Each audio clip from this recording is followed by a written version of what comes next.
Hello, beautiful people. My name is Carrie. I use tarot and oracle cards to bring you messages for your mundane and spiritual growth.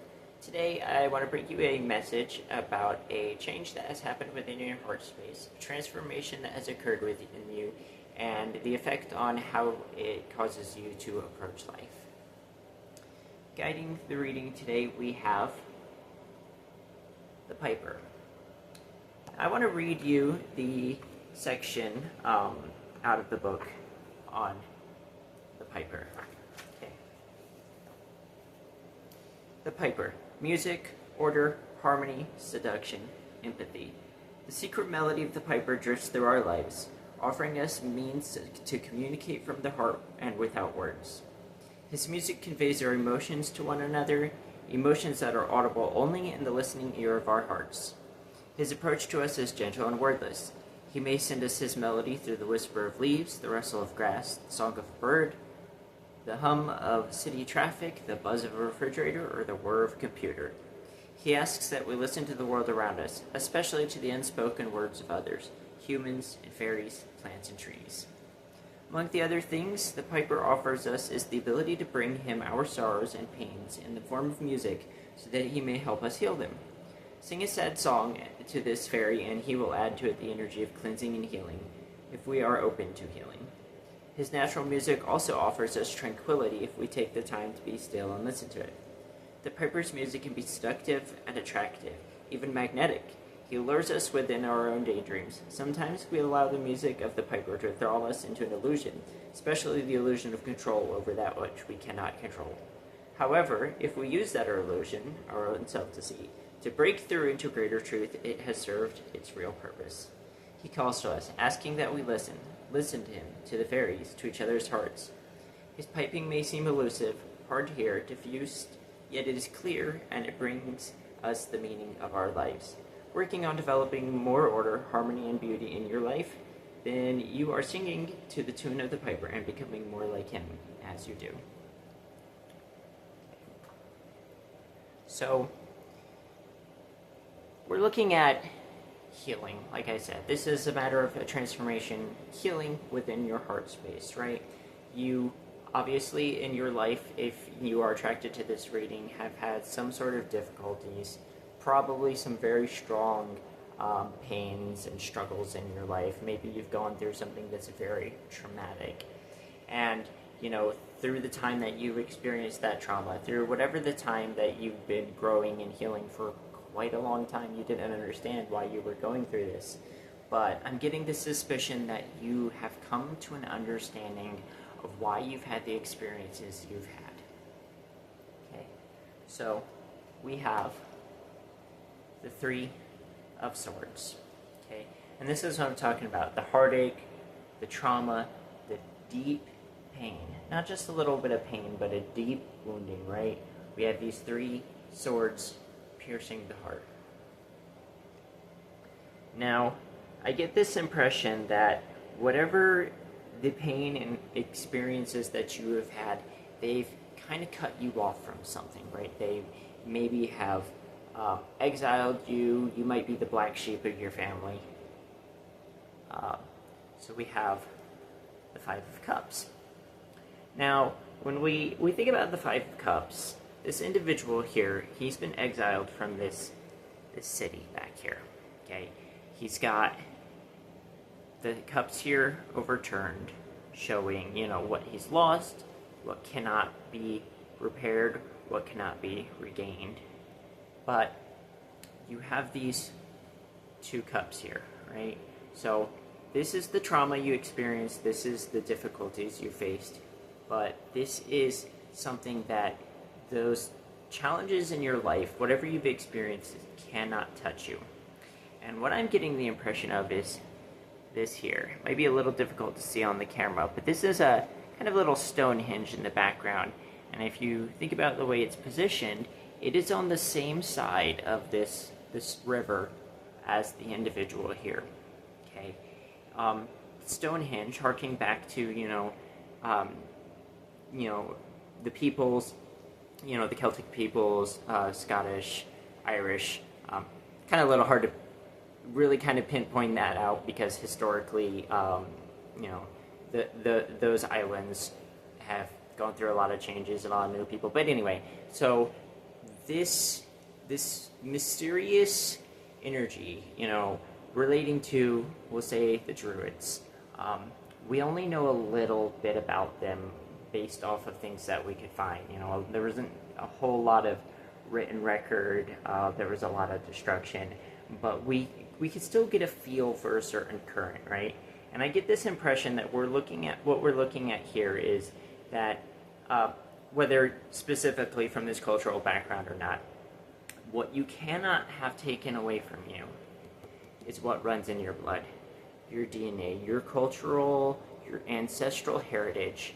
And because now this is spilled, all of your attention, what's left of your attention, goes here. You have more energy to focus inward. You have more energy to discover what blessings and gifts naturally exist within you. And this happens a lot of times for people who would be, we'll say, generational curse breakers in your family, right?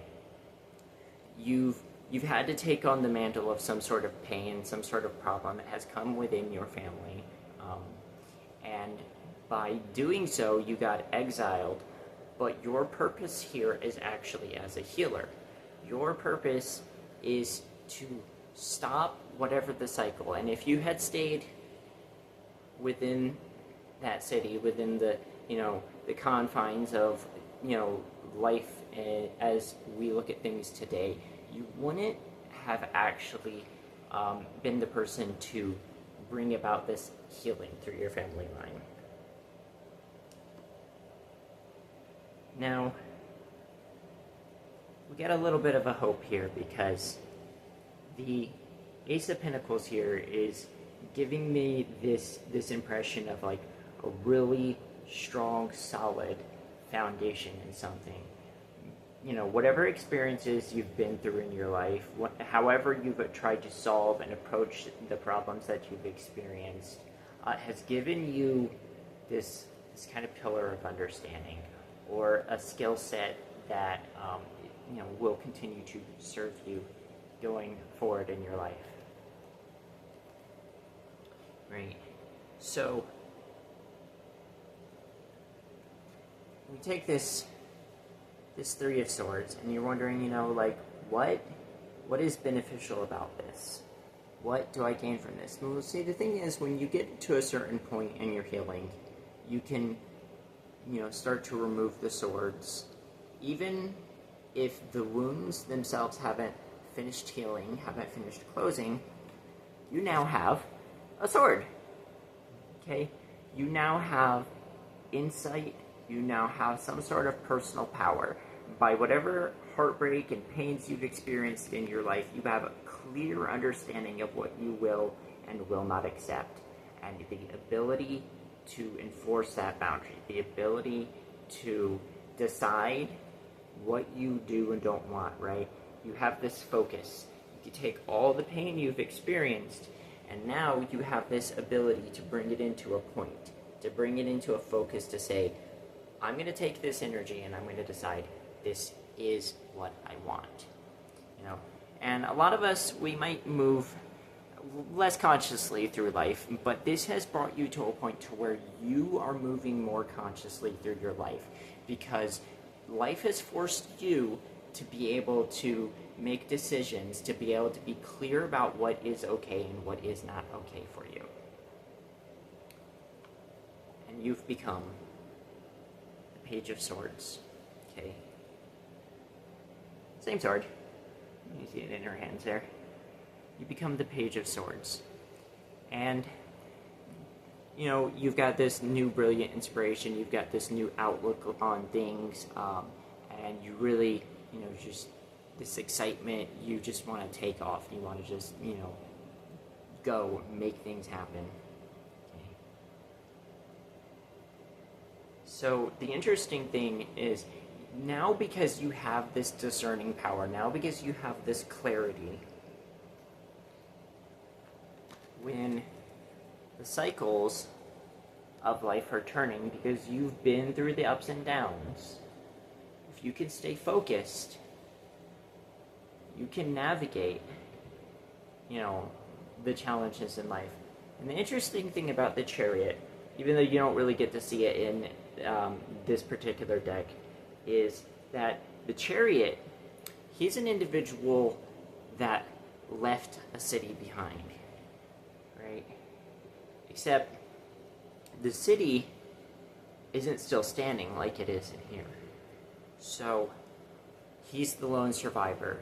You're the lone survivor. Maybe not literally, but you're the one who made it out. The destruction, the decay, the rot, whatever it is that you came from will collapse on itself, but you have gotten freed, right? You got the stars, your hopes, your dreams, new possibilities. You've learned to balance your emotions and direct them to go forward to where you want. And that really leaves you a whole lot of new possibilities. Okay. You have, like I said, your hopes and dreams. And you might be taking a moment to pause, as the charioteer has done when he exits the city, to think about, where do I want to go from here? What do I want? Because whatever that trouble, whatever that thing, has come to its final conclusion. You might look at the Ten of Swords and think that's kind of a scary card, but I don't think so. Because this gives the impression that, it's Ten of Swords. There's no 11 of Swords. You can't experience any more heartbreak. You can't experience any more pain, because you've gotten to the very bottom. There's only one way up and one way to go, up. And the water here in the background, this golden water reflecting, sunlight of a new day. You've come to understand that it's a cyclical thing, a cycle, right? That the destruction that you had to experience feeds into new life. The death card here, he's completely, his robes are completely red. This is the energy of life. This is the vitality of life surrounding him. He's got, all this lush forest, this butterfly, the new possibilities. He might be carrying this flag with the rose, this white rose, which kind of gives me the impression of white bones, that they've been sitting out long enough to be bleached by the sun. The sun, the happy energy, the joy, the prosperity, right? You know that the pain you went through brought you to, where is it? This. The awareness of something deeper within inside of you.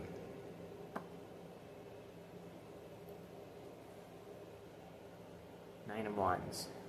You certainly have, the ability to be prepared for whatever comes in life. And you can't, it's kind of hard to see. Can't really tell because of my camera, but he's got a runestone around his neck. I can't remember the name of it, but if you know it, go ahead and drop a comment. But it's that peace sign in reverse, that protection rune.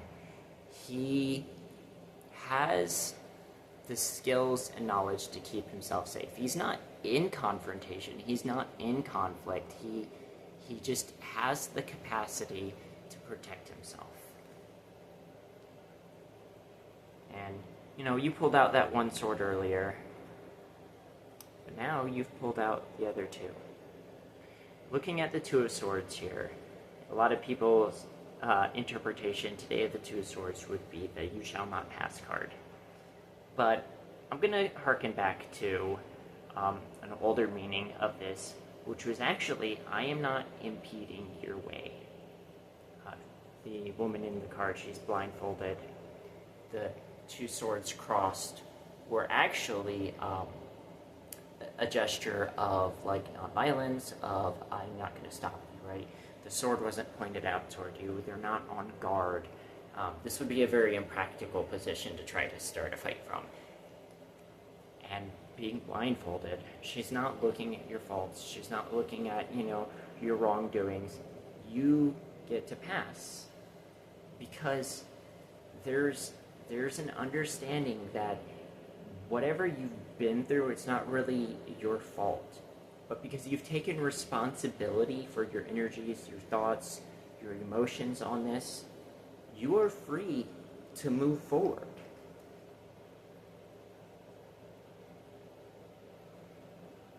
And that brings us to the star. Okay. In the star, you see the woman here. She's pouring water on both the land and into the water here. You have an intuitive understanding of things and a practical, learned understanding of things. You're not operating so much in duality. You understand that life, gives freely to all. It gives to the grass, gives to the water, and that means even the difficulties you faced actually have been a blessing for you. Reflecting that same thing, the High Priestess, she's got her book knowledge, she's got her intuitive knowledge. There are deeper layers of understanding, and because now you have the experience that allows you to define what it is you're feeling, to define that music of the piper that's so difficult to speak, but also that intuitive understanding of it that, can't really be expressed through words. It brings you to a kind of change, right? You have the Hanged Man. He hangs in suspension because he's still hung up on a certain duality, good, bad, right, wrong, should I do this, should I not do that, but because of your experiences, because you understand that, there is good in the bad, that there is bad in the good, that things are never strictly one way or another, and that it's all a cycle. Instead of getting hung up, you just let go. The Fool. You have a new adventure ahead of you. You don't know what, that adventure might be, but this approach that you have is this kind of a freedom. You're going to learn along the way. You're going to have experiences that are going to teach you, and you're going to be able to refer back to the knowledge and wisdom and, even whatever baggage you still carry with you. But you're not gonna get hung up on things that you used to get hung up on.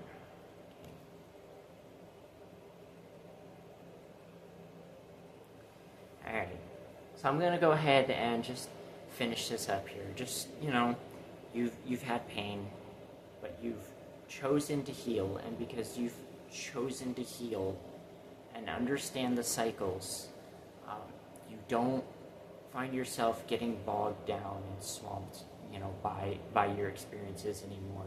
You have the ability to maintain, a certain level of equilibrium, and the ability to access deeper things, deeper wisdom and gifts that you didn't know you had, because you were forced to dig deep within yourself. You were forced to find the resources within your being.